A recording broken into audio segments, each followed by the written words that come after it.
"I don't see anything," he said, which was not so much the fault of the terrain, but of his eyes.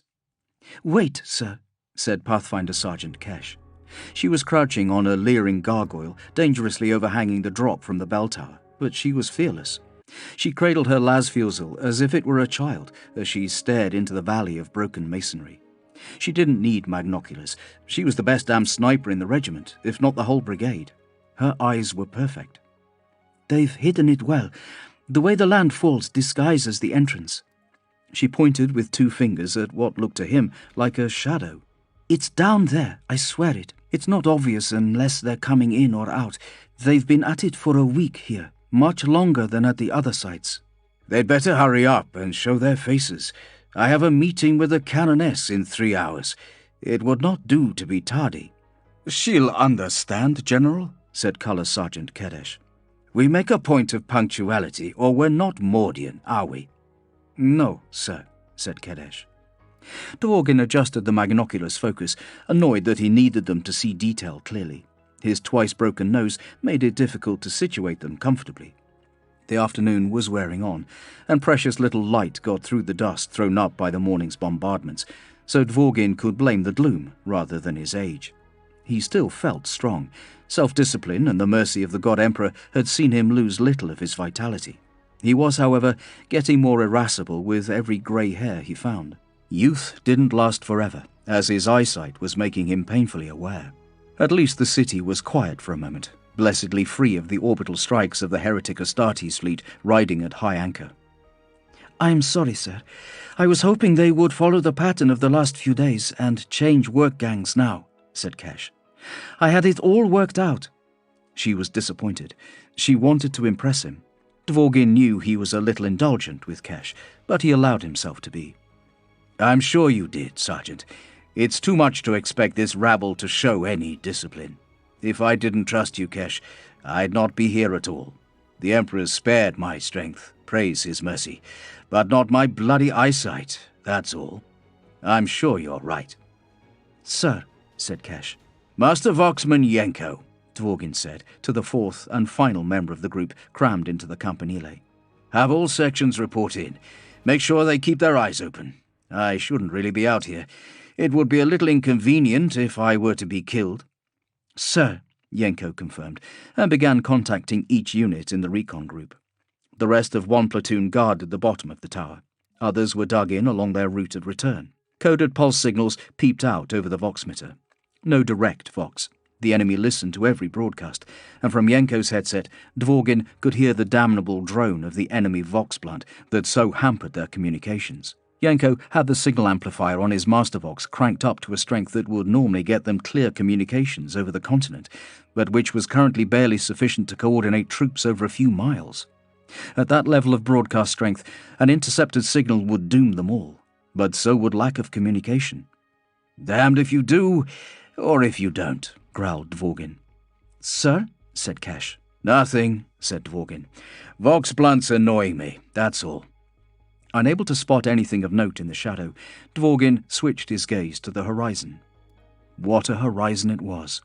Gathalamor Impresentia marched off in the distance in an interlocking pattern of streets that, from orbit, had reminded him of fretwork screens. There were so many spires. Beyond the drifting dust, the sky was grey with clouds shot with streaks of blue that ran like tributaries between the shrine tops. On every side, angels and saints stared down, wrought in marble, in duratanium, in whitewashed ferrocrete, bronze, gold, silver, and exotic alien stones. Gargoyles peered from crenellated walls. Basilicas and stained-glass prognostoria domes emerged from the stone crowds like breaching sea beasts. To the north, the low hills of the Ascension Stair blocked out the sea. The spaceport that covered their flattened summits shimmered behind void shields. West saw the ground crack and plunge into the canyon of countless blessings, which divided Ascension from the western districts, and then, further off, the spires of the Temple of the Emperor Exultant, the macro-cathedrum that had been the heart of all worship on this world, now the haunt of the enemy. When Dworgin had arrived, Impresentia had been glorious.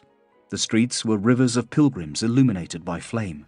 The city, the whole planet, was mile upon mile of fortified purity, wreathed in censer smoke. The processionals echoed to plainsong and prayer. He had felt his heart fill with pious joy at the sight. Then came the Iron Warriors. Heresy had reared its head, and that was that. Dvorgin zoomed in, and the devastation became clear. War had toppled statues to tumbled blocks. There were holes in the skyline where cloud scrapers had slumped to mountains of rubble. Cathedra were fire-blackened shells. Macro-ossuaries had ruptured under bombardment, spilling billions of bones in stark white tangles that made many of the grand processionals all but impassable. Cathalamore was supposed to have been a haven from the madness engulfing the stars. Faith should have kept them safe. Dvorgin had always trusted his gun as much as his faith. Behind him, the muted bleeping of the Vox continued as Yenko contacted the scattered units. Kesh shifted suddenly. "I've got eyes on enemy movement. Mark the fallen spire. 48 degrees, 400 yards, she said quickly. Dvorgin zoomed in again. Numbers blurred on the focusing gauges. I still don't... Wait. By the throne. Kesh, you're good. You were right. Dvorgin pushed his forearm against the chipped block to steady his view. At such an extreme magnification, every pulse of his heart sent the image jumping, but he saw enough. A group of weary, half-naked workers in miner's gear were emerging as if by sorcery from the shadow. They came out in a long line, some 200 strong, guarded by warriors in masks and clothing daubed with cult emblems. The workers were covered in dust and came out shielding their eyes, even against the dying afternoon. You say they have been doing this all week? Since first day, sir, said Kesh. Well, said Dvorgin. He flicked on the magnocular's record function and took a few seconds of vid. That is intriguing. I can get in there, sir, and scout it out. We might find out what the bastards are up to. Let's not be hasty. Dvorgin keyed the off-rune and slid his magnoculars back into their case. Well done, Kesh. This is a most promising development. Sir, if you gave the order... Not yet, Dvorgin said. We need time to review. That's my final word. He got up and dusted off his trousers. The blue was filthy again, and it made him tut. Yenko, send orders. We're returning to the Sanctum Miraculous. Chapter 5. Sanctified Majesty. Mordian Steel. Just in time. Dvorgin rejoined the units at the base of the tower and led the party off. The recon had taken longer than he had anticipated, and night-time outside the cordon was dangerous. When he got back, the Canoness was sure to lecture him about this little expedition, but he did what he must. A Mordian always led from the front. They left the cover of the bell tower and dropped into a drainage channel running along the southern edge of the processional Sanctified Majesty. The angled ferrocrete was strewn with rubble and the remains of the dead, but it was not blocked like the road. Kesh had chosen the route well. A brisk march of 2 miles brought them to a small plaza choked with fallen masonry. More processionals radiated from it. Dvorgin rested at the end of the ditch. His well-drilled soldiers spread out to cover their position. You can call in platoons 3 and 2, Yenko.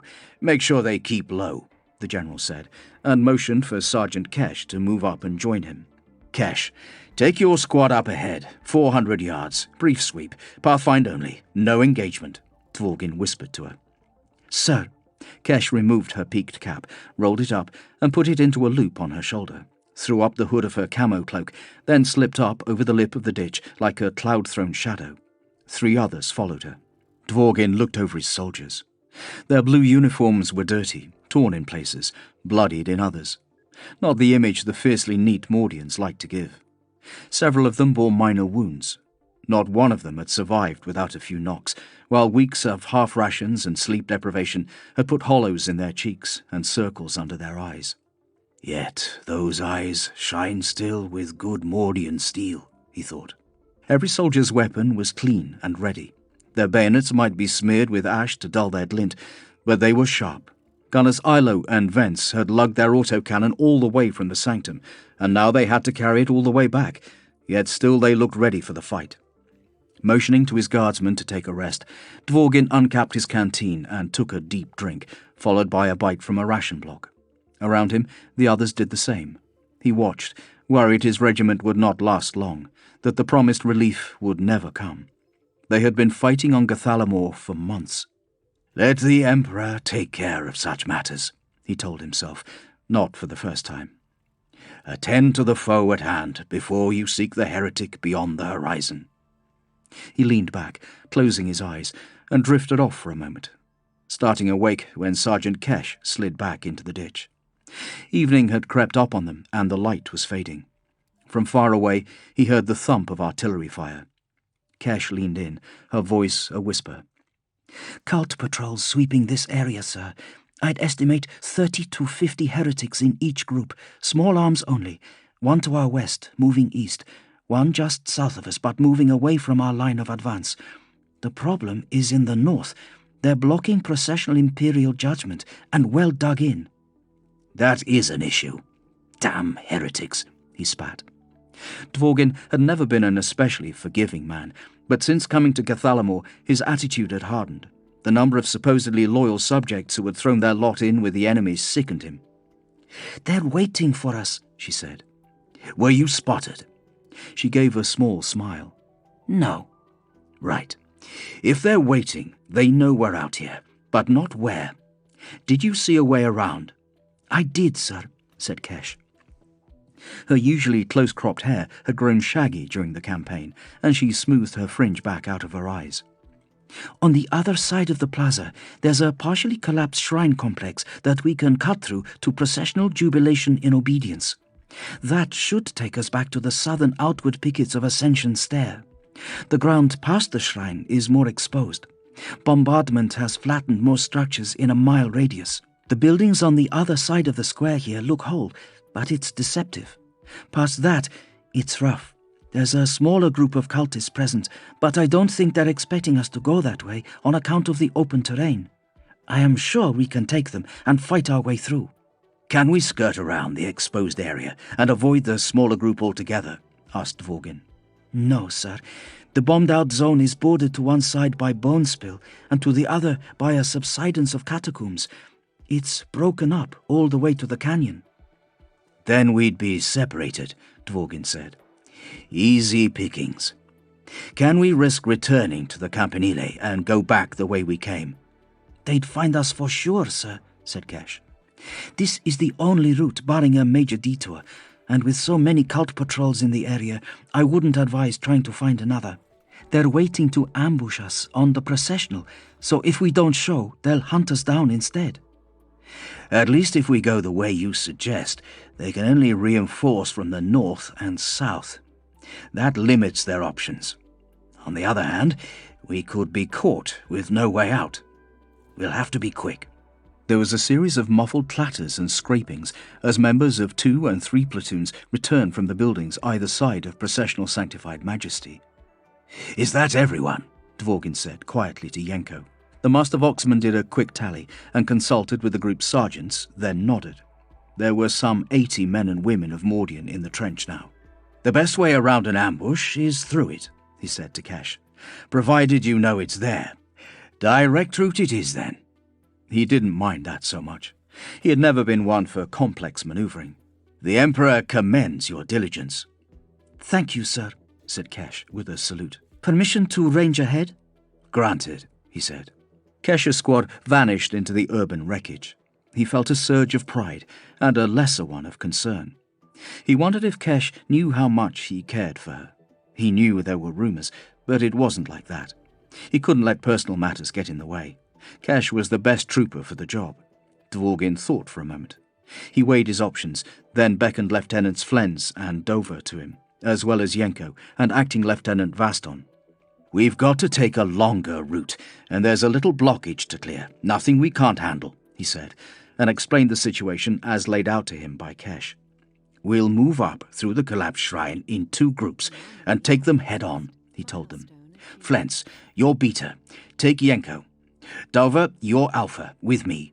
Vaston, split your men between the 2 groups. Your discretion, though I want you and your command squad in Flens's group. Alpha takes point, Beta forms rearguard, then switch. 2-step, understood? Advance and cover. Flens, you don't bring your team up until we signal. I want you to come around and take the traitors in the flank when they think they've got us. We'll give them something to shoot at.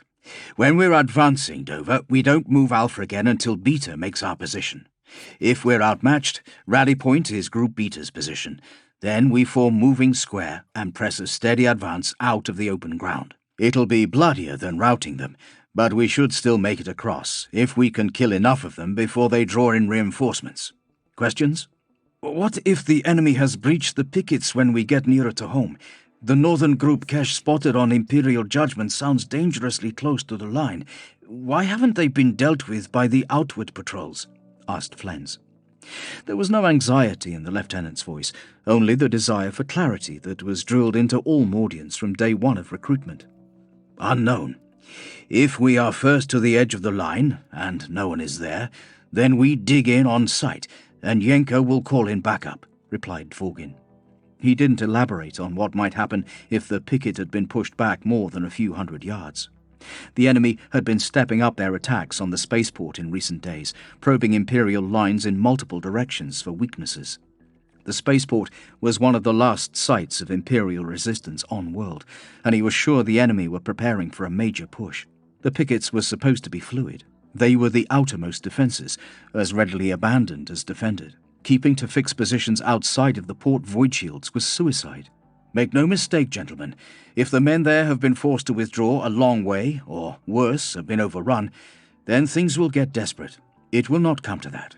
Your brothers in arms would never abandon their positions, and we've had no signs of major enemy movement while we've been out. He looked at the dirty officers, one after the other. There is no reason to expect such difficulties. No reason, he supposed, except for the numberless foes who hunted the Loyalists every time they ventured out into the ruins. No reason, except that the heretics were surely winning the campaign for Gathalamor. Who was he to presume that the Emperor hadn't allowed the outer limit of their defences to fold? Enough of that, Dvorgin told himself. Form groups, and be ready to advance in 1 minute exactly, he said. That is all. The Mordians divided up with a minimum of fuss. He gave the men and women in the ditch a tight smile. One last push. Then it's hot meals and bunks for you. You've performed well. Let us make the Emperor proud. They all saluted crisply. Dvorgin gave the order. Group Alpha clambered out of the ditch and began their advance. The Mordians jogged low to minimize their silhouettes. They did not crawl, though it may have been safer. Dvorgin knew it pained his soldiers that they could not fight in firing lines, banners flying, but there were limits, and there was no way they were going to behave like Cadians, scrambling about in the dirt. They crossed the plaza at a steady clip. Guided in by Sergeant Kesh's Pathfinders, they took up cover positions amidst the rubble of the shrine complex on the plaza's northern edge. A view up another processional opened to the left. The wreck of a surface-to-orbit macro-hauler rested with its prow wedged between fangs of shattered glass. The path to the right was blocked by slopes of broken rockcrete. Flagstone pilgrim walks spread through the buildings on the north side of the plaza, making narrow alleyways. The skeletons of trees rose from bullet-riddled marble planters. 20 yards to the left, set atop the shell of a shrine, a nest of spikes bore the remains of Phyroxian tank crews. The men and women hung like scarecrows, offerings, Dvorgin presumed, to the heretics' false gods. The sight repulsed him, but he was careful not to let his emotions show. "Emperor," breathed one of his troops. Dvorgin's eyes narrowed. He expected of his men only what he expected of himself. "Quiet back there," he said. "Mordians do not quail in the face of heresy. We load our lasguns and exact vengeance." "Sir, yes, sir," said the soldier. "That's more like it," said Dvorgin. "Group Alpha, provide watchfire. Have Beta advance ahead." Signalled by pips from Dover's Vox operator, Group Beta moved up. A tense moment lapsed as they passed Dvorgin's position and penetrated the ruins. The instant Flens's men and women had taken up cover and sent their own signal, Dvorgin ordered Group Alpha to press forward into the shadows of the shrine. The wind moaned. Up above, strings of singed prayer banners fluttered. The eyes of every soldier were alive for the slightest movement. Within the shrine, it was cool and gloomy. The last fingers of daylight reached through the shattered stained-glass windows, laying a bouquet of colour upon the grey. Nothing stirred within. They moved past the blackened bodies of pilgrims who had died praying for salvation. They passed Group Beta, and Dvorgin called a halt. Again, Group Beta came up from behind and swept out a little to the right, their footfalls crunching on broken glass. The next time Group Alpha advanced, they clambered up a fan of rubble through the collapsed rear wall of the shrine and emerged into the failing day. The bombed-out zone was more open than Dvorgin had expected. It had been hit hard a few weeks before, the enemy unleashing their weapons on the ground near to the Imperial stronghold when they couldn't get through the void shields. Dvorgin had made light of that at the time, calling them lackwits and laughing at their impotence. Now it was a problem. Practically no stone was left atop another. Beyond the blast zone, the ascension stair hills rose inexorably upwards, the pinnacles of the Sanctum Miraculous on the near side looking down commandingly over Impresentia. The Sanctum had been the primary outer shrine of the spaceport and was currently the Imperial Command Center. It was a poor excuse for home, but the glow of the void shields against the darkening sky made it a welcome sight. Unlike anywhere else for miles around, the windows of the District Miraculous still shone with lumen light. "Nearly back, but that's a long way in the open," he muttered, eyeing the blasted expanse in front of him. Their position atop the rubble pile was precarious. As Kesh had described, to the right was a plain of human bones, fallen from a bombed-out ossuary. To the left, catacombs lay open in shadowy chasms. The destruction zone stretched for some distance, covering over the processional that once bounded the west. On the far side of the rubble field, the processional Jubilation in Obedience stretched southwest to northeast across their line of advance, potentially a safe road, but any heretic forces there would surely see his Mordians hastening across the open ground. Dvorgin fished out his pocket cron by its chain. It opened with a fussy click, still perfect after all these years. For the 100,000th time, he read the words inscribed across the inside of the cover. Luthor, make us always proud, my fierce protector. Murray. "Make us always proud," Dvorgin muttered to himself. The sun had disappeared over the horizon, and it was rapidly getting dark. He had just over an hour before security would be stepped up on the perimeter, and the outlying bastions would open fire on anything they detected. Morning was hours away. He shut the cron and put it carefully away. "This has to be done now," he thought. Dvorgin checked the magazine on his bolt pistol, released the clasp on the sheath of his power saber, then flashed hand signals to his waiting soldiers. Group Beta took up firing positions along the rubble heap. Gunners Ilo and Vance set up their autocannon with practiced economy, so that the long barrel looked over the ground beyond. Dvorgin rose into a crouch and gave another silent order to advance. Kesh's Pathfinders went sliding down the rubble first, raising puffs of mortar dust. At the bottom, they made for a cluster of wall remnants. Dvorgin and the rest of Group Alpha followed. The general moved as quickly as he could, his skin prickling and his heart bumping against his ribs at the expectation of enemy fire.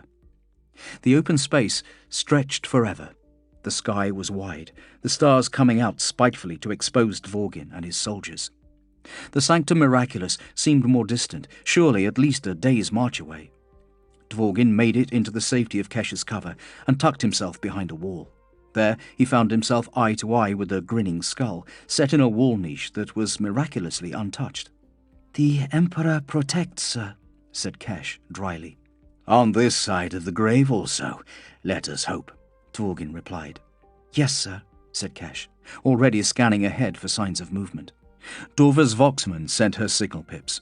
Group Beta moved up and swung wide to the left, out of sight of the heretics lurking ahead. They hugged the edge of the shattered catacombs, using it to anchor their flank, and took up station at the corner of a building that stood alone, its broken masonry jabbing at the sky. Dvorgin watched them through his magnoculars. Ilo and Vence broke down their weapon, lugged it into the cover of a wall stub, and set it up again, sighted across the rubble. The rest moved in, unhurriedly, and despite their bright uniforms, vanished. Dvorgin raised a hand, and Group Alpha set out again. Kesh led them at a jog across a 40-yard stretch into the dubious shelter of a raised garden bed. Group Beta moved up afterwards, again hugging the broken ground to the left. "Halfway, or as near as," said Dvorgin. He resisted the temptation to take off his cap and dab at the sweat gathering on his scalp. "Emperor, if you have a little of your grace to spare, please shield us now," he thought. He got down beside Kesh. "They're out there, sir," she breathed. Off to the right a little, 100 yards. They think they've got us. Let's show them otherwise, he said. Lure them out. My team will give covering fire. Don't get left behind, Sergeant. Kesh's grin flashed in the gloom. When did a Mordian pathfinder ever fail to find her way home? Very well. Dvorgin peered ahead, but could see nothing. He gave the signal to advance. He'd made barely 10 strides when shots whipped in from the right. Bullets whined off the rock. Guardsman Howard took a hit that shattered his shin. As he fell, another took him in the cheek. Lieutenant Dauver dropped onto his face as shots punched into his body. Dvorgin himself felt bullets hiss past. Ricochets sparked from the rubble. Down! He bellowed. Return fire! Lasguns crackled. Clipped voices barked orders and requests for clarification. Enemy positions, Dvorgin said, daring his vox bead now they were found. Got them, came Kesh's reply. Sighting now. Prepared to give fire on your order. Scare them out. Group Beta, prepare to attack. He took a deep breath. Alpha, cover fire, cover fire. Up, up, up, men and women of Mordian, he bellowed. The Emperor protects. Dvorgin felt a sharp sting as a bullet grazed his arm and snatched away a strand of gold braid from his epaulette. Blood sprayed his face as Guardsman Fetzman was hit in the throat. Kesh's squad opened up, lasfusel fire burning bright red pinpoints into the gloom. He saw the heretics now, shapes rising up to get better angles of fire, then falling as they were taken down by the pathfinders. Advance! He roared. His soldiers ran forward into the teeth of the ambush. Only a handful fell to the enemy's wild fire. More heretics were moving across to the Mordians' left flank, drawn by the snipers, where Group Beta lay in counter-ambush. A deep, rhythmic thudding started up as Ilo and Vence raked their autocannon across the enemy's position. Figures in robes and grotesque masks were thrown back as rounds meant to put holes through tank armor blew them apart. Then Dvorgin was in cover again, and they were nearly across the field. Sloppy enemy discipline. That's all that saved us, Dvorgin thought, as bullets and lasbolts flashed back and forth. The ambushers are too eager. They should have waited until all our numbers were revealed. The autocannon's raucous chugging drowned out everything. The heretics were moving up, shouting out their blasphemies. Dvorgin risked a look. Either they were too stupid to see what peril they were in, or... He had a sudden realization. Group Beta, beware possible rear attack, he shouted into his vox bead, giving a silent prayer his message would be heard. He looked back. Sure enough, he saw movement in the dark. A second heretic warband coming around the foot of the bone spoil drift. The sight made Dvorgin curse. Thrown, damn it! They play the same cards as us. Where? Foe's rear, he barked. Flens, suppressing fire on the outflankers. Master Voxman Yenko, begin a repeating signal to the sanctum. If anyone is nearby, we need their aid. Platoons, form square on Group Beta position and prepare to move up on the Jubilation in obedience on my order. Rolling fire. Volleys of lasfire flashed out at the heretics attacking the rear, accompanied by the foot-long shells of the autocannon as Ilo and Vence got the gun turned about. More lasbolts flickered across the open ground and felled several heretics attempting to creep up on Dvorgin. The square was formed in double quick time. Massed volleys forced the first heretic group to drop to the ground. This is more like it, Dvorgin growled. Realizing they had lost the element of surprise, the second enemy group howled and charged. They came in a rush of black cloth and twisted metal masks, clutching crudely stamped autoguns, shotguns with stocks of bone, and clubs made of rebar, wooden planks and femurs wrapped in razor wire. The first group then rose up too, and sprinted straight into the teeth of the Mordians' guns. The enemy's ranks comprised everything from pilgrims to scriptorium clerics, vendors and labourers and sump workers to fallen preachers and turncoat people's militia. Formerly subjects of the Emperor, now irredeemable heretics. Dvorgin felt nothing but satisfaction as his men scythed them down. Dvorgin's men got off several volleys, felling a good 2 dozen, but the foe did not lack for numbers, and both groups closed on the Mordians simultaneously. Dvorgin intoned the rite of accuracy and fired his bolt pistol. A heretic's head exploded. Bone shrapnel peppered nearby zealots.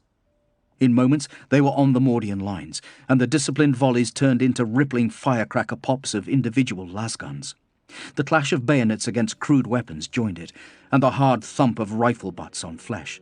They were all shouting, the Mordians bellowing their devotion to the Emperor, the cultists screaming to their false gods. Dvorgin cut down a heretic, his power saber breaking through the man's club with a flash of blue, and cleaving into his body to leave it a smoking shell, emptied of its innards. Dvorgin shook his weapon free and engaged a second foe, then a third. They were poor fighters, and he bested them easily. The heretic's advantage in numbers was beginning to tell, however. The autocannon fell silent. Dvorgin finished his opponent and glanced across to see Vence slumped over the weapon. The outflanking group was nearly done with, but the first lot seemed to have greater numbers than he'd initially guessed. He made a split-second calculation. He didn't like their chances, but to stay here any longer was to be overrun, and he tailored his orders accordingly. "Now or never," shouted Dvorgin as another Mordian fell to a shotgun blast. "Prepare to move square and advance, bayonets forward. For victory or for death, in all ways for the Emperor." "The Emperor!" his warriors shouted. The square began to inch across the ground, the night strobed ruby by volley fire. There was a roaring from the sky, and Master Voxman Yenko cried out. "General! Sir!" He pointed out over the killing ground, and Dvorgin saw 5 figures clad in power armor dropping from the sky on wings of flame. "The Adeptus Sororitas," breathed Dvorgin in relief. "Drive back the enemy.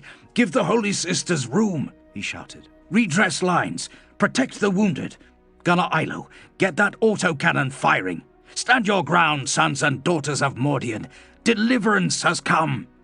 The seraphim fell into the melee like bolts hurled by the Emperor's own hand. As they plummeted into the foe, they fired twin pistols. Bolt after bolt burst torsos, ruptured skulls, and blew off limbs.